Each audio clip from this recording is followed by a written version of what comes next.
We are undertaking a profound and difficult mission for this deep dive. Our objective today is to meticulously examine the historical, political, and human realities of the Jasenovac concentration camp complex. Right. Operating between August 1941 and April 1945, this site represents one of the darkest and yet frequently overlooked chapters of the Second World War. It really is.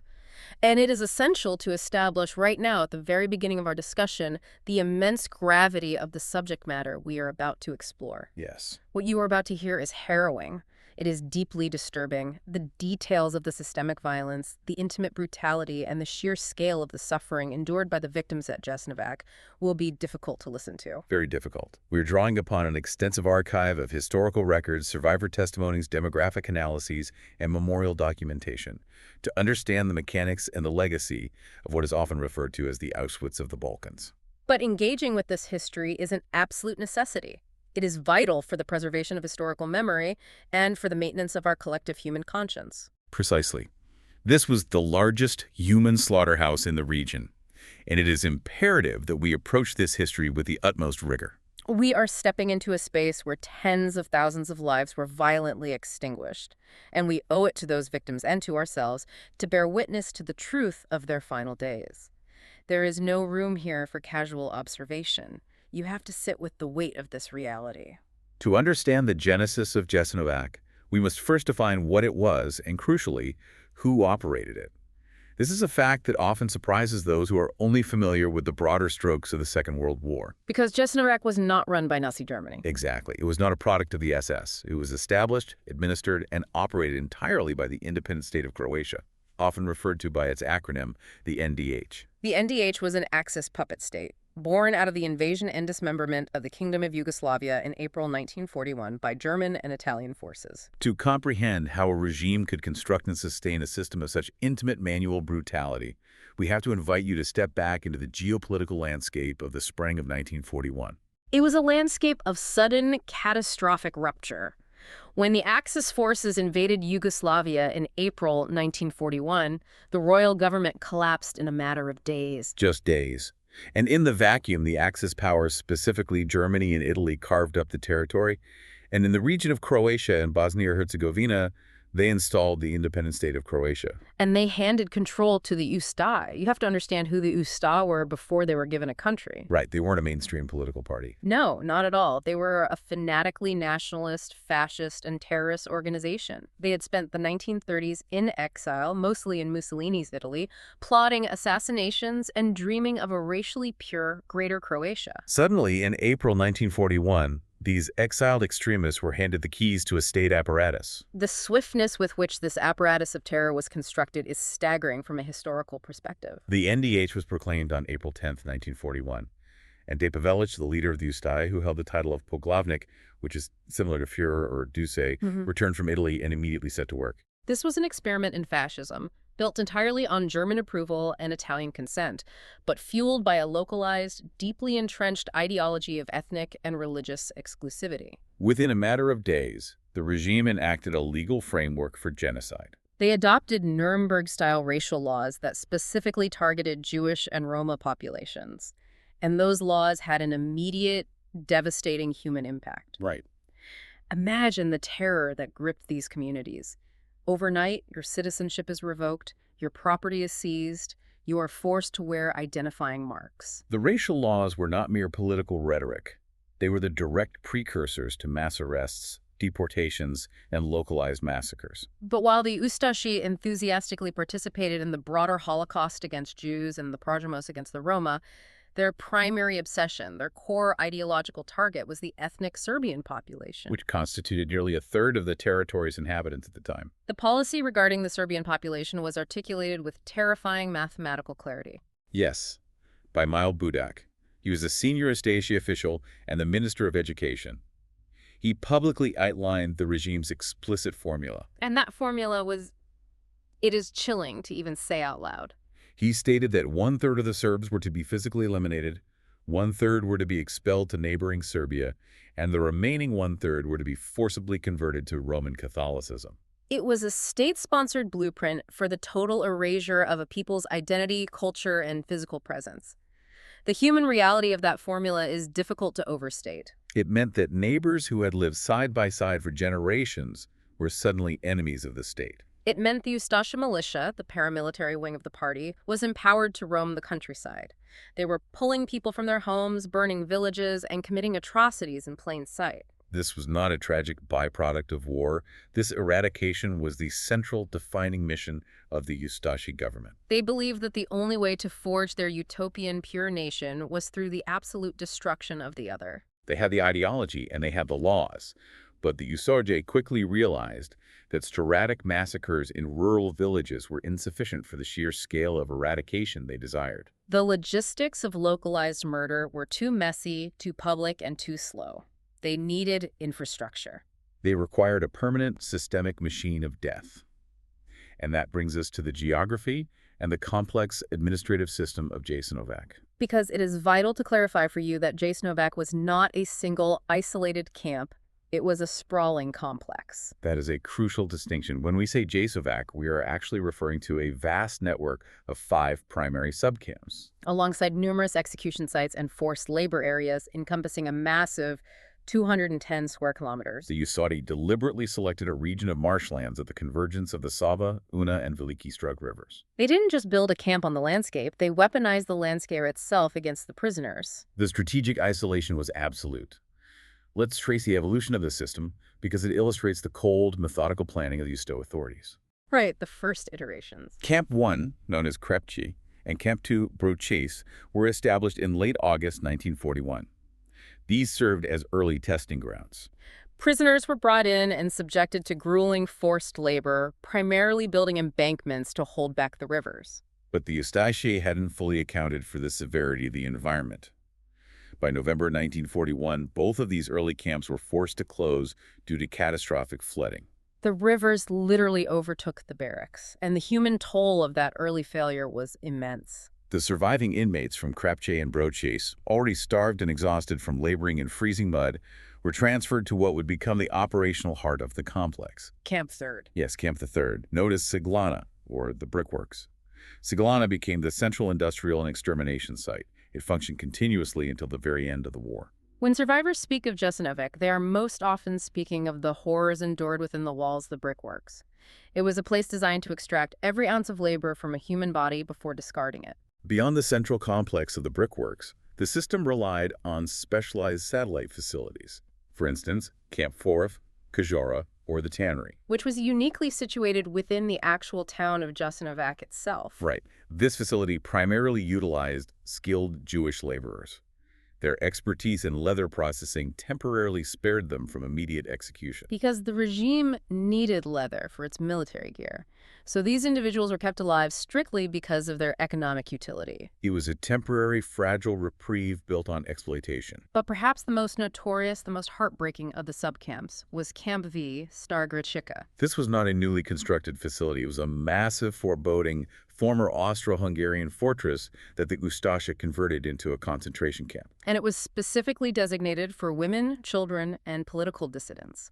The conditions inside Starogradica were medieval. We have survivor accounts detailing extreme overcrowding in damp, stone dungeons, rampant disease, and targeted cruelty against the most vulnerable populations imaginable. We will delve deeper into the specific tragedies of Starogradica shortly, but it is important to understand it as an integral gear in the Jasenovac machine. Moving from the geographic and administrative structure to the operational reality of these camps, we must confront the specific nature of the violence committed at Jasenovac. This is where the history becomes particularly difficult to process. When analyzing the Holocaust and the broader Axis atrocities, comparisons are frequently made to the extermination camps in occupied Poland, places like Auschwitz-Birkenau or Treblinka. However, the historical record demonstrates that Jasenovac operated on a fundamentally different paradigm of destruction. At Jasenovac, there were no highly industrialized, sterile gas chambers functioning on an assembly line schedule. The Ustaše perfected something different. They perfected a manual, deeply intimate, and profoundly psychological form of execution. The lack of industrial distance at Jasenovac meant that the perpetrators were in direct physical contact with their victims at the moment of death. At a camp like Auschwitz, the system was designed, in part, to spare the SS guards the psychological toll of shooting thousands of people. The gas chamber was an industrial solution to mass murder. Jasenovac completely rejected that distance. The killing here required physical exertion. It required looking the victim in the eye. The tools of terror employed at Jasenovac reflect this chilling manual approach. Executions were routinely carried out at the Gradina killing grounds, a vast area located just across the Sava River from the main camp. The Ustaše systematically used mallets, heavy hammers, and axes to crush the skulls of victims. Inmates were ferried across the river, forced to line up over massive pre-dug trenches, and executed one by one with blunt force. It forces you to pause and consider the sheer physical endurance of the killers. To murder hundreds of people in a single day using a mallet requires an unimaginable level of sustained rage and ideological fanaticism. And the cruelty extended to the camp's infrastructure. There was a riverfront loading crane, known as the Granic, which had originally been used to load goods onto barges. The Ustaše converted it into a makeshift gallows. They would systematically weight the prisoners down, slash their bodies open, and then use the crane to drop them, still alive, into the freezing currents of the Sava River. The river itself became a grotesque, continuous conveyor belt, carrying away the evidence of the atrocities downstream. The drive to increase the speed of this manual slaughter led to perhaps the most infamous and chilling invention of the Jasenovac complex. The Srbošćak, or the Serb cutter. This was not an improvised weapon. It was an agricultural knife, originally manufactured by a German company for harvesting wheat that the Ustaše modified. It consisted of a curved, razor-sharp blade attached to a leather glove. A guard could strap it to his hand, allowing him to slit a victim's throat with a single rapid motion without losing his grip. It was specifically engineered to maximize the speed and efficiency of manual executions. The psychological profile of the perpetrators who utilized these tools reveals a culture of competitive sadism. This wasn't hidden behavior. It was actively encouraged by the camp command. The violence became a grotesque sport. There is a deeply disturbing event documented in survivor testimonies and historical records that occurred on the night of August 29, 1942. It is reported that guards placed wagers among themselves on who could kill the most inmates before dawn. A guard named Peter Brzica reportedly won this contest. Accounts state that he slit 1,360 throats in a single night using the Srbošćak. His reward for this incomprehensible act of mass murder was a gold watch, a silver service set, and a roasted pig. That anecdote, as horrifying as it is, captures the absolute moral void that defined the camp's administration. The sheer barbarity of Jasenovac was so extreme that it actually shocked the German Nazi officials who visited the site. Which is a point that really underscores the unique nature of the camp. General Edmund Glaze von Horstenau, who was Adolf Hitler's military representative in the Independent State of Croatia, documented his repulsion in official reports back to Berlin. He described the camp as the ultimate horrifying thing and explicitly compared the conditions he witnessed to Dante's Inferno. Another German official, General Arthur Hefner, echoed this sentiment, confirming that the Ustaše camps were of the worst kind imaginable. When the architects and military enforcers of the Holocaust men, who were themselves overseeing the systematic extermination of millions, find your methods excessively brutal, it speaks volumes about the extremity of the violence. But we should be clear, the German command was not objecting on moral grounds. They were often concerned that the Ustaše's public and chaotic butchery was destabilizing the region. Right, they thought it was driving the local populace to join the partisan resistance. But the Ustaše commandants ignored these concerns. Their extremity was driven from the top down. We must look at the men who orchestrated this system. Vyacheslav Mokslu-Buric was the chief architect of the NDH concentration camp system. He actually traveled to Germany to study the SS camps, but when he returned, he implemented a model at Jasenovac that was far more erratic and overtly violent than what he had observed. Then there was Ljubo Miloš, a commandant who engaged in deeply twisted psychological torture. He would frequently don a white doctor's coat to examine inmates in the camp's supposed hospital. The inmates knew that a visit from Dr. Miloš meant summary, manual execution. And perhaps the most disturbing figure of all was Miroslav Filipovich Majstorovic. He had been a Franciscan friar, but he was expelled from the clergy for his enthusiastic participation in the massacre of Serbian civilians outside the camp. The Ustaše embraced him, and he eventually became a commandant at Jasenovac. The inmates called him Brother Satan. Survivor testimonies place him at the very center of the violence. Accounts report that he personally murdered inmates, including children, with his bare hands. The ideological indoctrination was so complete that a man who had taken vows of faith transformed into an enthusiastic architect of genocide. Understanding the psychology of the perpetrators leads us, necessarily, to the victims, the human beings who were subjected to this regime. Quantifying the loss of life at Jasenovac has been the subject of rigorous, decades-long scientific inquiry. This is particularly difficult given the Ustaše's systematic efforts to destroy records at the end of the war. However, researchers at the Jasenovac Memorial Site have compiled a meticulous, though admittedly incomplete, database. As of recent updates, they have documented exactly 83,145 individually named victims who perished in the camp complex. We have to focus on what that list represents. 83,145 names. This list is a crucial historical document. It moves us beyond estimates and abstractions. It establishes undeniable proof of individual lives extinguished. And when we look closely at the demographic breakdown of those names, we see the precise shape of the Ustaše's genocidal project. The list includes over 47,000 Serbs. They were the primary target of the regime's ethnic purification policies, murdered simply for their ethnic and religious identity. The records also document over 16,000 Roma victims and over 13,000 Jewish victims. This represents the NDH's active, enthusiastic participation in the wider European Holocaust and the Parajmos. Furthermore, the list contains the names of thousands of Croats and Bosnian Muslims. These individuals were primarily anti-fascist dissidents, communists, or individuals who had simply spoken out against the regime. The Ustaše did not spare their own people if they perceived them as political enemies. Among the most distressing statistics within this victim profile is the tragedy of the children. It is a reality that is almost unbearable to discuss, but we must. The records verify that over 20,000 children under the age of 14 were murdered within the Jasenovac complex. This wasn't collateral damage. This was the intentional eradication of the next generation. A significant portion of these deaths occurred at the Stara Gradiška subcamp we mentioned earlier. The historical accounts from Stara Gradiška are harrowing. Ante Verbin, a commandant at the camp, later admitted at his post-war trial to horrific acts against the youngest inmates. He testified coldly to poisoning groups of children using Zyklon gas in makeshift sealed rooms within the fortress. Survivor accounts corroborate even more intimate violence, detailing instances where infants were murdered by guards who physically smashed them against the stone walls. We also need to talk about the Parajmos, the annihilation of the Roma population. This was carried out with a terrifying totality and speed that is unique even within the context of Jasenovac. The historical records indicate that entire Roma communities from across the region were uprooted and transported to the camp complex. But upon arrival, they were treated with such absolute dehumanization that the Ustaše rarely even bothered to process, register, or intern them in the main camp facilities. There are almost no records of Roma individuals being assigned to work details.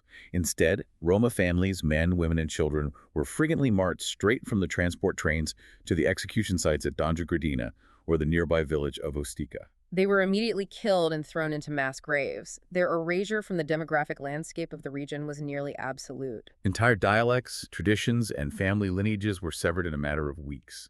The daily reality for all those interned, whether Serb, Jewish, Roma, or Croat dissident, was one of relentless psychological torment. It wasn't just the physical starvation, which was acute, or the grueling forced labor in the brick kilns and the freezing mud. It was the constant, suffocating presence of arbitrary terror. The public selections were a primary tool of this psychological destruction. Guards would line up the inmates in the main yard. They would parade back and forth, turning the power of life and death into a theatrical, sadistic game. They would select individuals for execution entirely at random. An inmate could survive a month of backbreaking labor, only to be pulled out of line on a Tuesday morning because a guard didn't like the way they looked. It created an atmosphere where survival felt purely accidental. You couldn't work hard enough to save yourself. You couldn't stay quiet enough to hide. As we honor the individual victims, we must recognize that the erasure of these lives had cascading effects that altered the cultural and demographic fabric of the Balkans permanently. Communities that had existed for centuries, with intertwined cultures and histories, were wiped off the map. The victims at Jasenovac were not casualties of a battlefield. They were the targets of a state-sponsored apparatus designed to permanently alter the human geography of the region. The trauma inflicted upon the survivors, the very few who made it out, and the generational absence felt by the descendants of those who perished is a legacy that endures heavily to this day. You cannot understand the modern history of the Balkans without understanding the demographic scars left by Jasenovac. This brings us to the final, desperate days of the Jasenovac camp complex. We transition now to April 1945.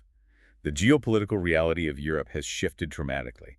The Axis powers are collapsing on all fronts. In Yugoslavia, the partisan resistance forces, led by Josip Broz Tito, are steadily advancing across the territory. They are pushing back the Ustaše military and their retreating German allies. The leadership of the Independent State of Croatia realizes that their regime is coming to an end. And with that realization comes a frantic, massive operation to hide the evidence of their monumental crimes. The destruction of evidence at Jasenovac was methodical and desperate. The Ustaše authorities understood that if the partisans captured the camp intact, the physical proof of the genocide would be undeniable. So, they ordered the mass burning of all administrative records, registration files, and execution orders. They sought to erase the bureaucratic footprint. But the cover-up extended far beyond burning paperwork. They mobilized the remaining inmates to perform the most gruesome task imaginable. The prisoners were forced to exhume the mass graves at Donja Gradina and other sites. They were forced to build massive pyres and burn the decomposing bodies of previous victims to destroy the physical, skeletal evidence. Simultaneously, the Ustaše engineers began detonating the permanent buildings, the brick kilns, and the infrastructure of the camp. They intended to leave nothing but ash and scorched earth for the advancing partisan forces to find. Amidst this frantic destruction of the physical camp, the killing of the remaining prisoners accelerated rapidly. The Ustaše wanted no living witnesses.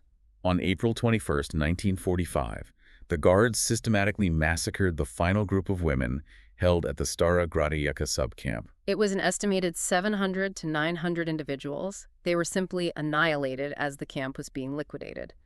The news of this, or at least the realization of what it meant, reached the main complex. As night fell on April 21st and the early hours of April 22 approached, the remaining male inmates in Camp 3rd, the brickworks numbering approximately 1,073 men, understood exactly what their fate would be. They could see the buildings burning, they could hear the detonations, they knew with absolute certainty that they were going to be executed the following morning. The camp was surrounded by heavy machine gun nests, watchtowers, and well-fed, heavily armed Ustaše guards. Placed in this impossible, terrifying position, these men made a collective, agonizing decision. Led by an inmate named Ante Bakotic, they resolved to die fighting. They chose to attempt a breakout, rather than wait passively for the executioner's mallet or the Srbošćak. It is incredibly difficult to overstate the profound courage of this choice. You have to picture their physical state. These men were starved to the brink of death. They were exhausted from years of forced labor and the trauma of exhuming mass graves. They possessed no firearms. They had absolutely no military equipment.